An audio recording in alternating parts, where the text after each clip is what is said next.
Greetings and salutations, everyone. My name is Andrew Kirchhoff, and welcome to my YouTube channel. Today, we're talking about my Week 11 tight end rankings for the 2020 fantasy football season.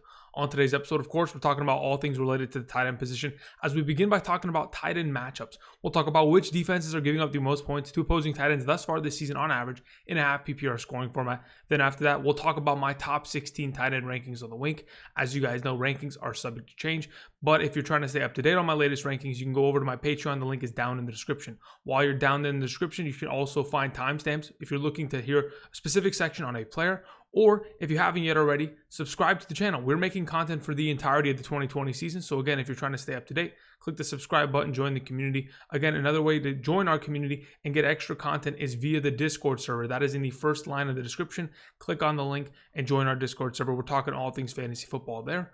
And again, to help the channel out, click the like button down below, comment down below. I really do appreciate it. All right, now that we've covered that, we could talk about some tight ends. Again, talking about matchups, tight ends and quarterbacks are kind of similar.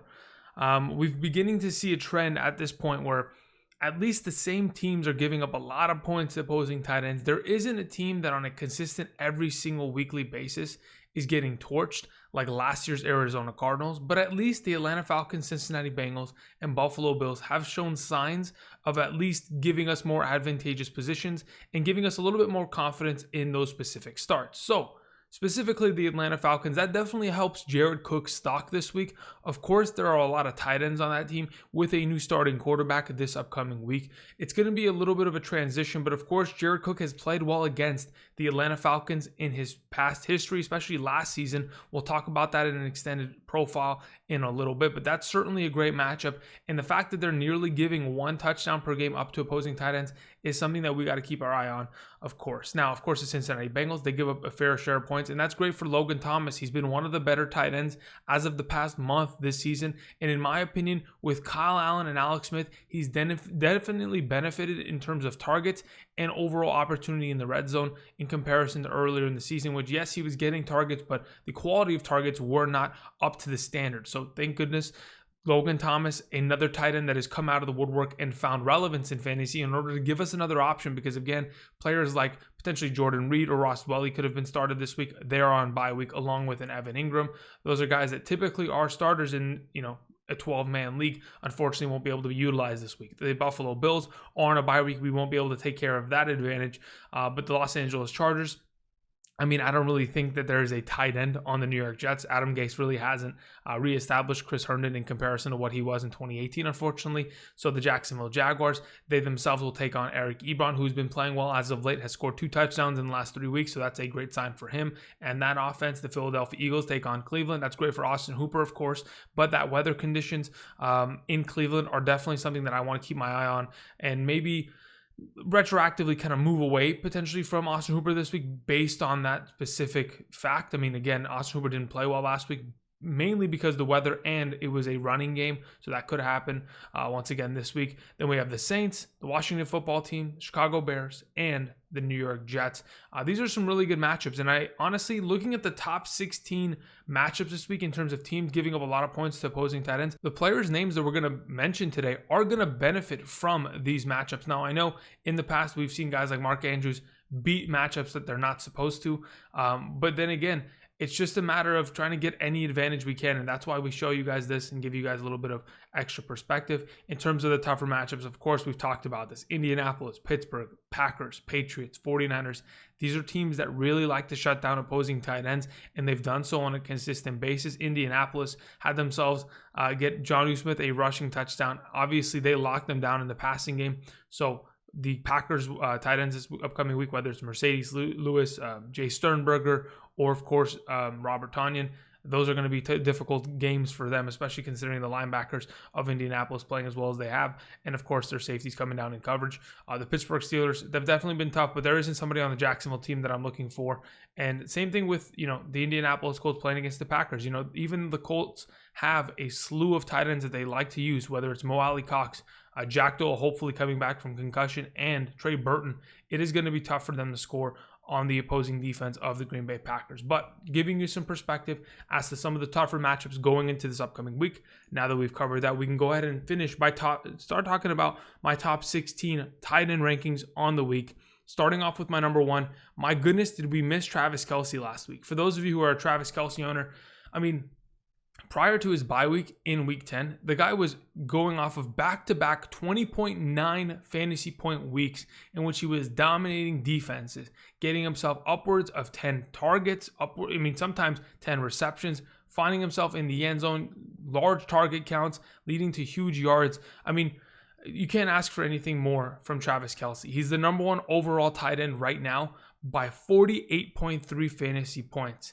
This upcoming week, they take on the Las Vegas Raiders. This should be a back-and-forth matchup, considering, of course, it was a pretty back-and-forth matchup the last time these two faced, as the score was 40-30, in which the Raiders won. So it should be a little bit of a revenge game. The last time Travis Kelce played them this season, he had himself 20.8 fantasy points. So again, a fantastic matchup for the best tight end in the National Football League, and for fantasy purposes, should end up putting up a pretty big number for your team this week.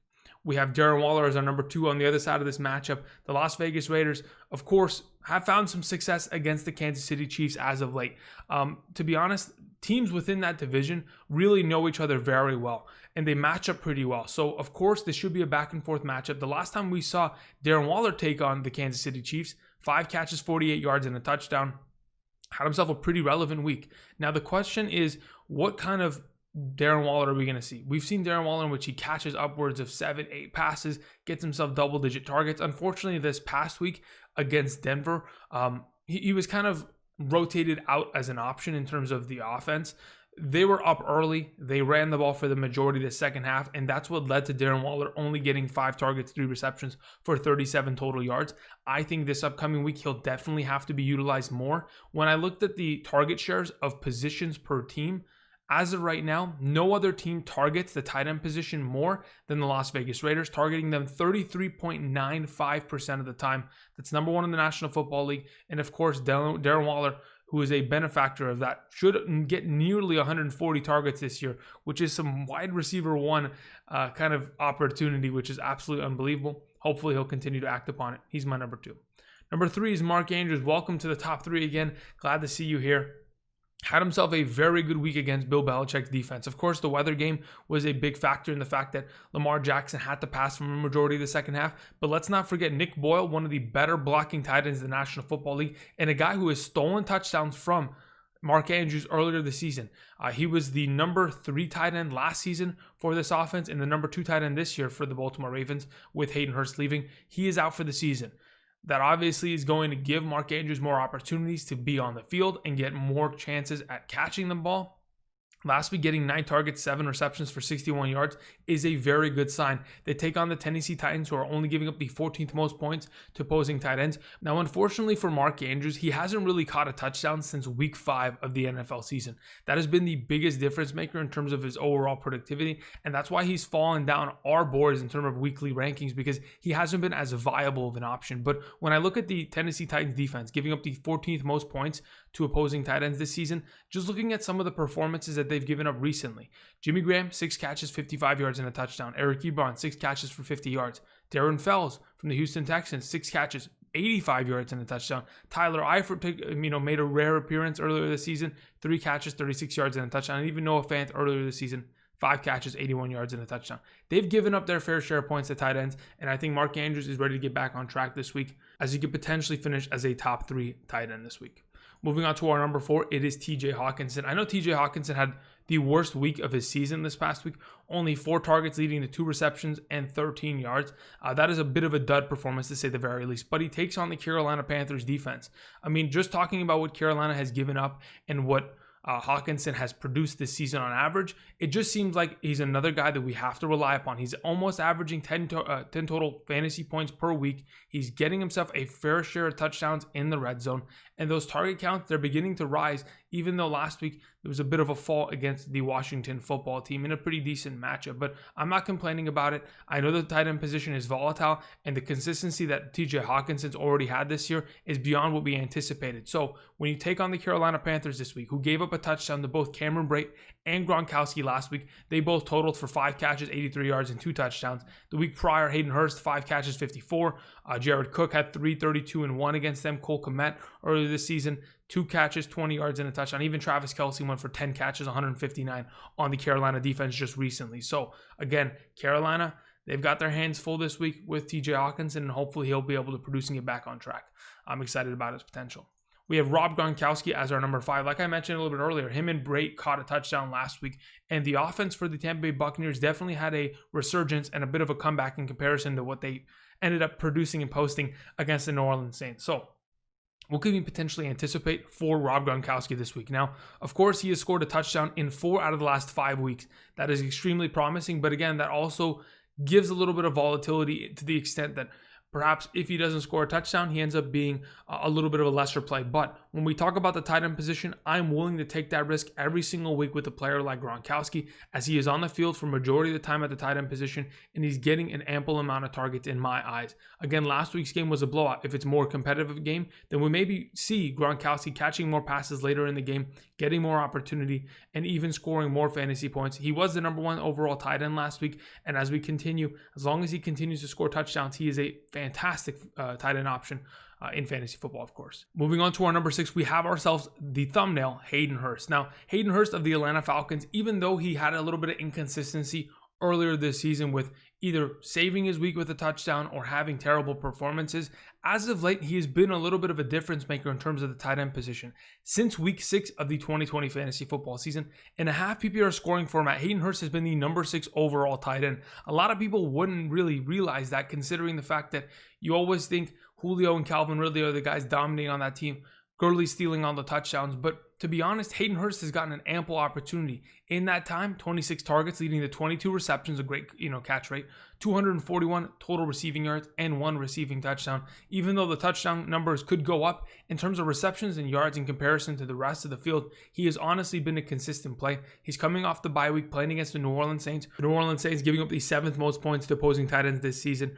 In the first 5 weeks of the season, the Saints gave up 6 receiving touchdowns to opposing tight ends. As of late, they haven't given up much because, again, they played against Nick Mullins, who struggled heavily, and Tom Brady, who struggled heavily. But in the first 5 weeks of the season, my goodness, were they getting torched. I think we can get back to that with Hayden Hurst being utilized against that secondary. I have high hopes for him, and that is why he's on the thumbnail. We have Hunter Henry, who has found a little bit of a resurgence this past week. Now, my only issue with Hunter Henry isn't the fact that he's scoring and he's a little bit inconsistent. It's the fact that he hasn't had more than 40 receiving yards since week 3.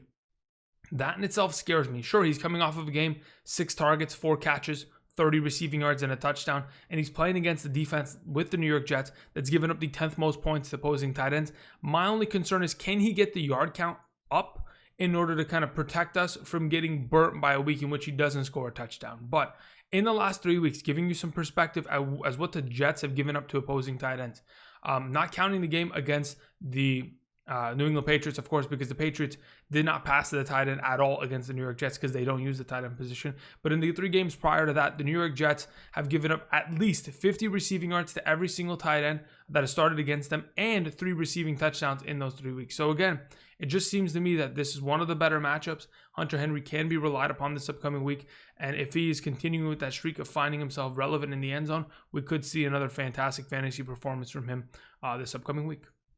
Noah Fant is our number 8. Now, we are under the impression that Drew Lock is probably going to play this week.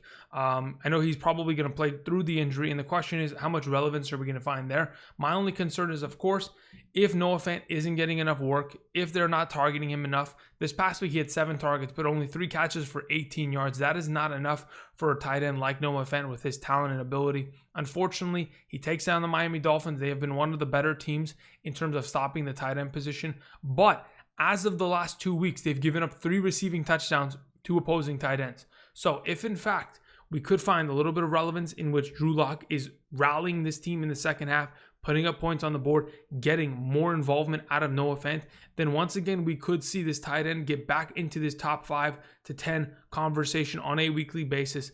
I'm thinking as long as the quarterback position is healthy, they're going to have to throw for majority of the time. Definitely leans in the direction of helping Noah Fant's fantasy stock. Logan Thomas, who we mentioned a little bit earlier, has one of the easier matchups, taking on the Cincinnati Bengals, giving up the 2nd most points to opposing tight ends. Logan Thomas coming off of a week in which he had 4 catches for 66 receiving yards. I mentioned this a little bit earlier. Since week 6 overall, Logan Thomas has been a top 5 tight end in fantasy and a half PPR scoring format. That is a ridiculous number to say the very least, and that shouldn't really be a surprise considering the fact that, of course, he is getting the ample amount of targets, touchdowns, and overall productivity. And then when we look at the matchup, the Cincinnati Bengals just seem like, goodness, they give up touchdowns. That is what they do for a living in terms of their defense. They've given up 6 touchdowns to tight ends since week 6. And as of right now, it's all snowballing in the right direction. I think Logan Thomas against the Cincinnati Bengals, another one of these guys that you can pick up and play this upcoming week. My number 10 is Eric Ebron. Again, since week 7, Eric Ebron's been the number 4 overall tight end in fantasy. Again, scoring 2 touchdowns in the 2 weeks prior to, of course, this past game against the Cincinnati Bengals. Unfortunately, Eric Ebron didn't get the benefit of the matchup, only had 2 catches for 38 yards. But this upcoming week gets another advantageous matchup against Jacksonville, the 5th most points to opposing tight ends. I think that if Eric Ebron catches a touchdown, we wouldn't be surprised. Based on the pure success of this Pittsburgh Steelers offense and, of course, the weapons they have, I wouldn't be surprised if one of these times the ball goes in the direction of Eric Ebron down in the red zone and he ends up producing a touchdown and becomes another fantasy relevant tight end for this upcoming week. I'm excited about the potential of that. We have ourselves Jared Cook as my number 11. We mentioned a little bit earlier, Jared Cook is coming off of multiple weeks in which he's done nothing. Just this past week, had himself 0 receptions on 2 targets. That is an unfortunate byproduct of potentially Drew Brees leaving the game, but they take on the easiest matchup at the tight end position, the Atlanta Falcons, giving up the most points. Now the question remains, what can we anticipate from, of course, Jared Cook against Atlanta?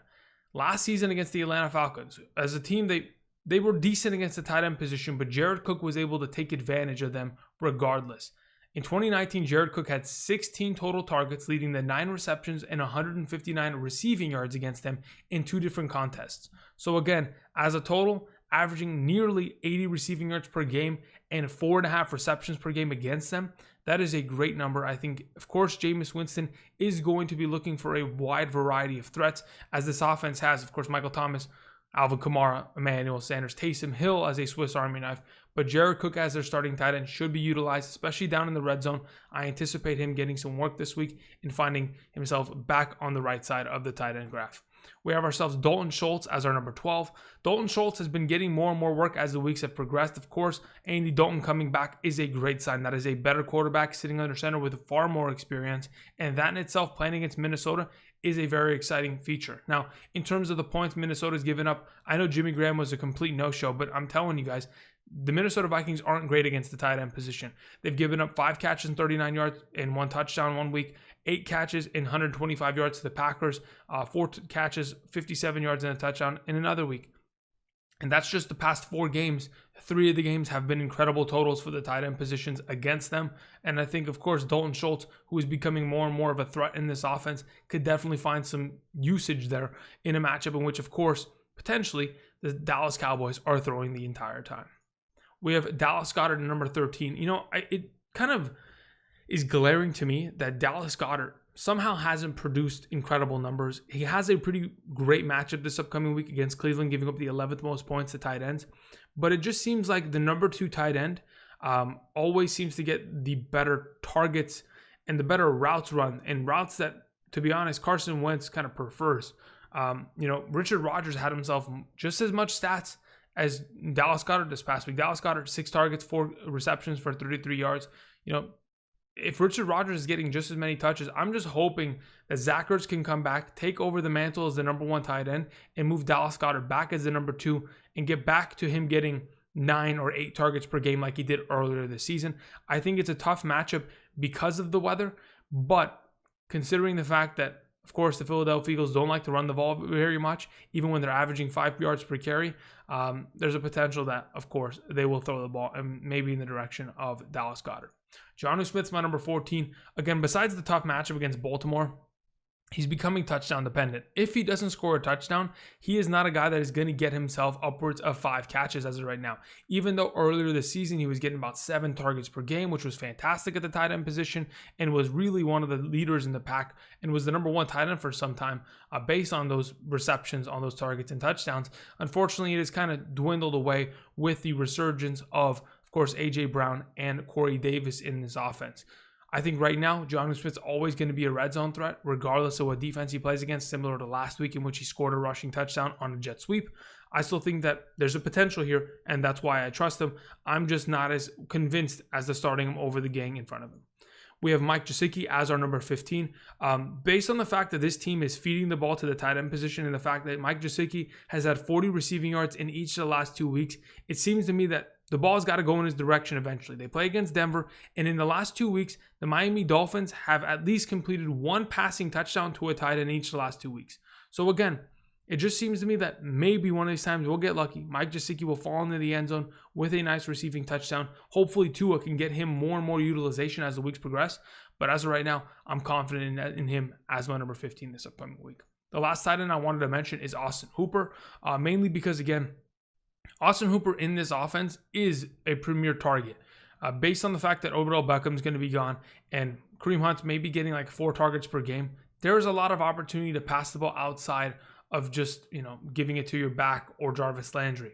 Austin Hooper in the red zone is definitely a threat. Of course, the team's going to want to run the ball, but the Philadelphia Eagles, they've given up the 6th most points to opposing tight ends this season. I think Austin Hooper, if in fact a play-action play occurs, he is down on the red zone, slips out, a safety doesn't end up seeing it, or, he ends up getting behind a defender in the red zone, I honestly could see Baker Mayfield completing a couple passes and getting Austin Hooper a pretty good week this upcoming week. That is my thought process. Those are my top 16 tight end rankings for week 11 of the 2020 fantasy football season. Thank you everybody for watching. A little bit later this afternoon, we'll have our quarterback videos out and we'll have a little bit of a prediction regarding the Seattle-Arizona game. Thank you everybody for watching. Tomorrow, Hidden Gems. And until then, subscribe to the channel, click the like button down below, and I'll see you guys later. Peace.